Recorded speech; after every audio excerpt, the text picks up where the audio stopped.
In this video, we're going to be breaking down the new Valorant meta tier list, showcasing all the best and worst agents right now for the meta, characters that you should be avoiding or playing if you want to climb as fast as possible. But right off the bat, we're going to jump into the D tier. And these are the characters that saw the least amount of play at the pro level. Now, they will be good in ranked play in some situations, but we're going to save that for our low elo / ranked tier list, so smash that subscribe so you don't miss out on that. And in the D tier, we have two characters, Yoru and Reyna. Now in Masters Tokyo, the only character that didn't see any play was Yoru, unfortunately with a fat 0% pick rate. And even though this character is very powerful, once you master him in ranked, he unfortunately is just a little bit lacking compared to many of the other duelist options in the game. It's far stronger to enable a character like Jett or Raze to enter a site using another character's flash rather than trying to find that perfect package, and Yoru oftentimes, especially with coordinated play, doesn't really work that well with a team or a team strategy. He's really like the best at being a solo queue, solo carry ranked stomper, which is very similar to Reyna right now in the D tier, a character that mainly is someone that you should be picking if you're the best aimer, the best player in the lobby, you're far and away the best person in ranked. Yeah, you could potentially dominate on this character, but really, you're not playing into the strategic side of Valorant. You're really relying on the fact that you are going to be able to out-duel every single person you're going up against, and there are just so many more competitive duelists right now that it's really hard to pick these two duelists. Now, neither of them are in the F tier because I still think that they're good, and they can be used if someone is a specialist and really creative with the way that they're used with specific maps, but overall, for the meta, they are some of the weakest agents on the roster. But before we continue, SkillCapped is the best place to improve at a dramatic rate. Well, we have tons of in-depth meta analysis, tips and tricks, and aim guides. So if you want to become a cracked demon in ranked, you got to check out their courses right now. And our private Discord coaching has been popping off, and more players than ever are reaching their all-time high. So what are you waiting for? Check it out right now in the description down below. Now, next up, we do got to talk about C-tier agents. And these are agents that are unfortunately not being picked a ton at Masters or in any pro tournament, but they're still powerful characters that have a chance to see more play in the future as the meta continues to develop, and they're all very good for ranked play. First off, we have Chamber. Chamber is still nowhere near his prime, his peak power level, even after the buffs.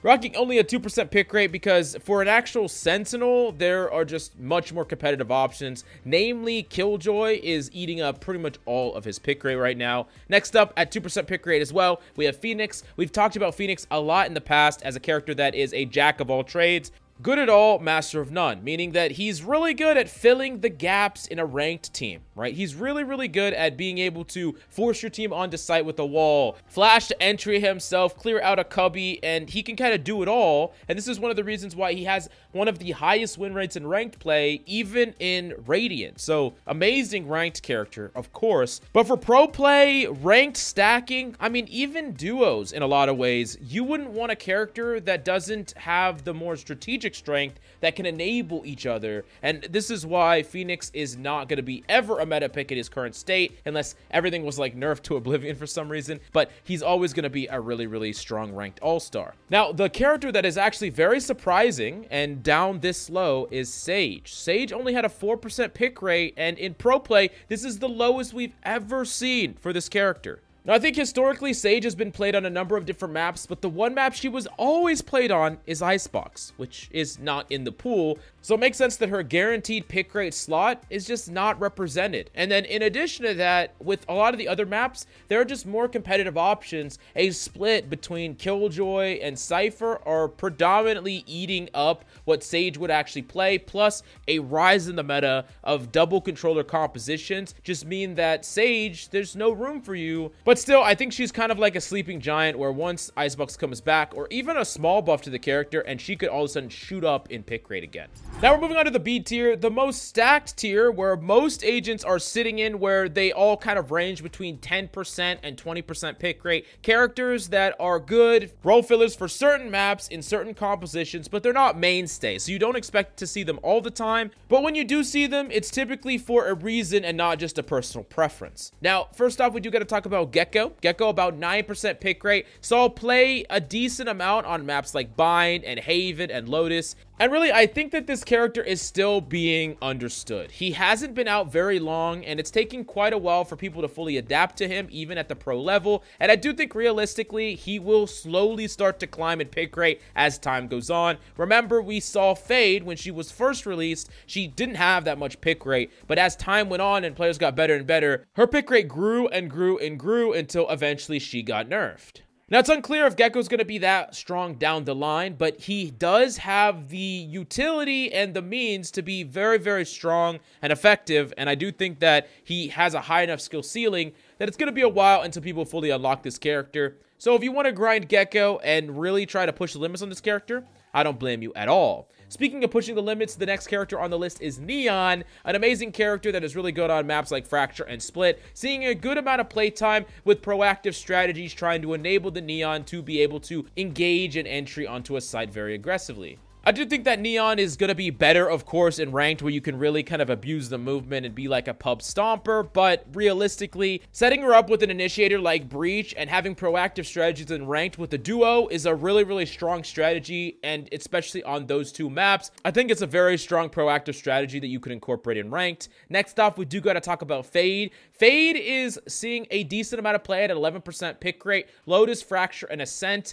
The only thing that's really holding Fade back is really the competition for her slot. There are so many good initiators right now between KO, Sova, and of course Sky. It's really hard to justify picking Fade over these characters in her current state. And as we saw the meta move away from double initiator in the past to a double controller composition that we're seeing a lot more of, it made less and less sense to include Fade in that lineup, even though objectively she's strong, it's just comparatively she's not nearly. Now next up, I do want to talk about both Harbor and Astra, both at a 17% pick rate. And they both have actually solid pick rate on certain maps. Like Astra has an above 70% pick rate on Split. Harbor has above almost an 80% pick rate on Pearl. And still about a 50% pick rate on Bind. And then Astra's kind of like a smattering between Pearl and Lotus. And really, these characters are typically being played in a double controller setup going along with Viper most of the time. And that's kind of where we see these characters lie. They're not really capable of being the solo controller. That's just not their role. So they're being played in these double controller compositions more often than not. That doesn't necessarily mean these characters are weak. It's just that's what they're for. That's their role. And that means that on the maps that you don't need double controller or the maps that other characters make more sense, these characters are not going to be picked. And I do think that for ranked play, these characters are kind of bad to pick for a lot of the reasons that they're good to play in coordinated play or if you're stacking, because you need to set up those double controller setups. If you're trying to just play these characters and you're locking one and then your team's like, okay, we don't need another controller, that's gonna really put your team at a disadvantage. So it is important to understand that they're this picked and this powerful in the meta only because of how they're being played in that coordinated setting, not necessarily how they are objectively good in like ranked or just in a random solo queue environment. Now, the last character that we definitely got to talk about in the B tier at an 18% pick rate is Cypher. And Cypher's strange because he's not being maxed out like Harbor and Astra are. He is kind of seeing a tiny bit of play on like almost every map besides Pearl, like about 20% pick rate across the board. And I think that this character relies on a couple of things: specialty and a team that's willing to play around them. So a specialized person that is really good at Cypher, and then a team that kind of enables that Cypher.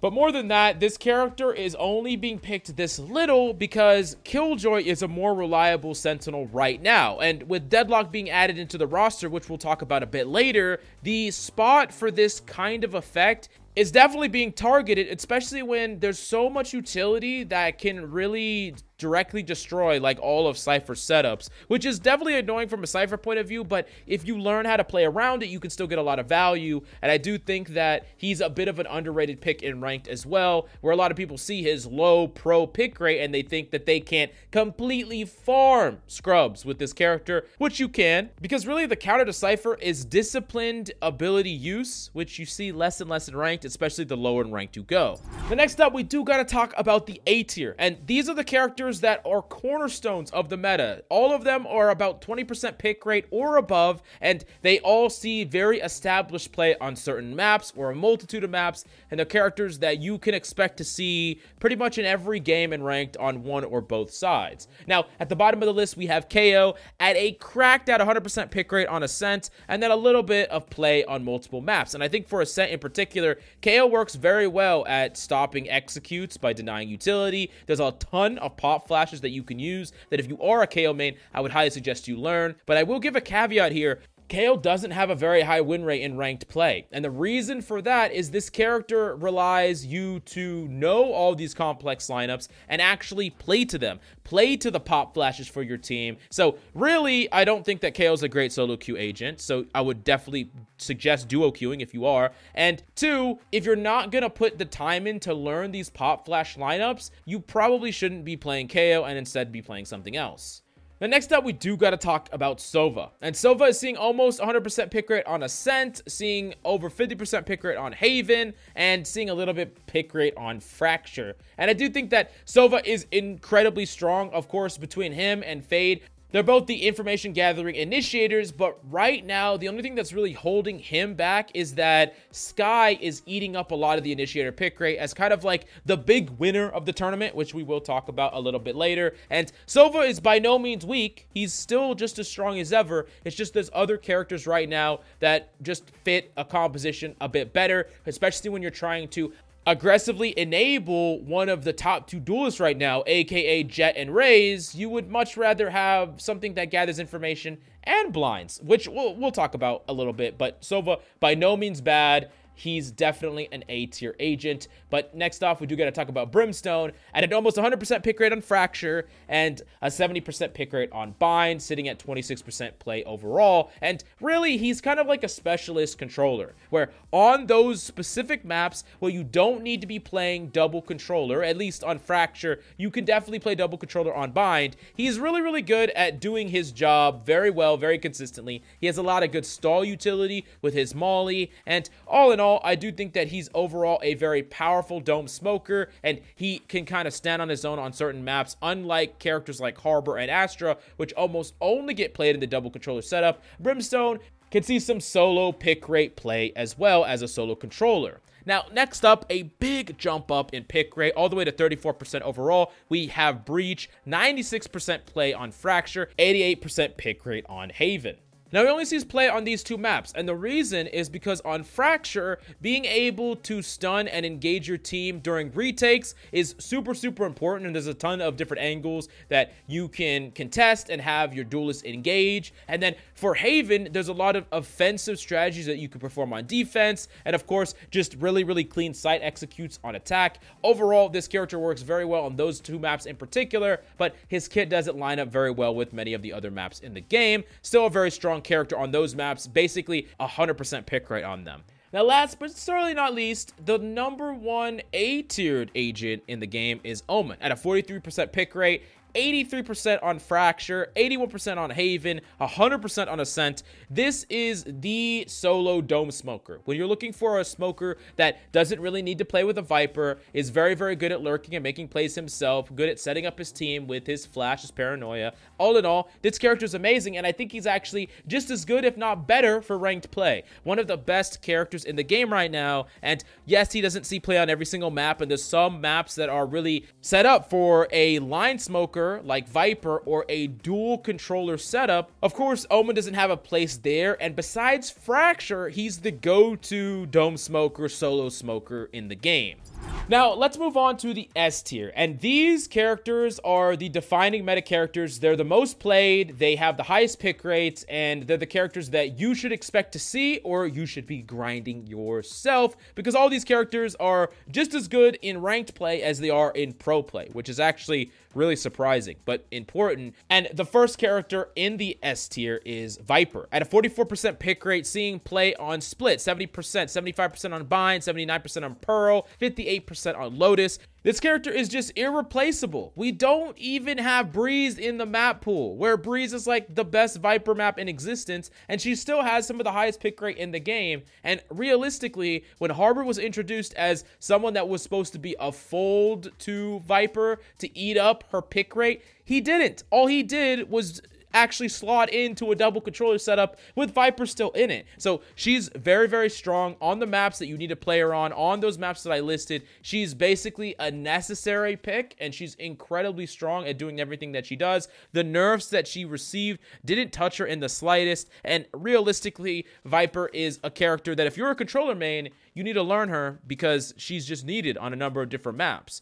Now, next off, we do got to talk about 48% pick rate Raze, seeing really good play on Lotus and Fracture above 50%, and then close to 100% pick rate on Split and Bind. Just a phenomenal character all around. That is a fantastic character to enable onto a site, to take aggressive plays. Also, just attacks at a fundamentally different axis than any other character in the game, being able to gather information, being able to deny space, and of course, being able to move and pivot your movement unlike any other character. I do think that she's also just probably the best character in ranked play, if not one of the best characters in ranked play, and she's definitely worth putting in the time into, not only for dominating ranked, but being able to play in a coordinated setting. An amazing character right now. Now, I will say that the character that is the most versatile duelist in the game is definitely Jett at a 59% pick rate, seeing play on almost every single map, and 100% pick rate on Haven, Pearl, and Ascent, 78 on Split, and still seeing pick rate on the other maps.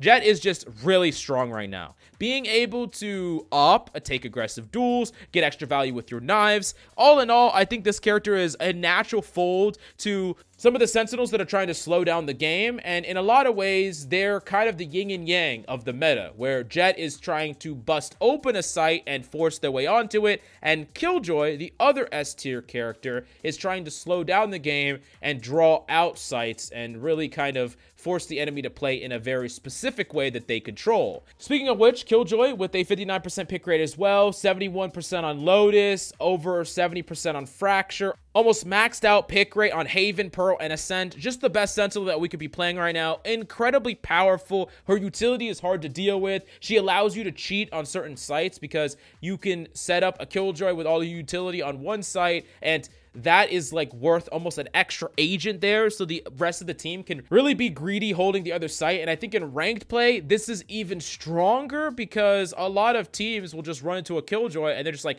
we don't want to deal with this, let's rotate off, and then you're rotating into like a stack of 3 agents, which is really, really hard to beat. I think that Killjoy is incredibly powerful. Wouldn't be surprised if at some point she gets the chopping block a little bit, but for now, she's definitely a character worth learning and grinding. And then last up at the top of the meta, 59% pick rate as well, the most picked agent in the game, we have Skye, 70% on Lotus, 100% on Split, Bind, Pearl, and just the best initiator in the game right now.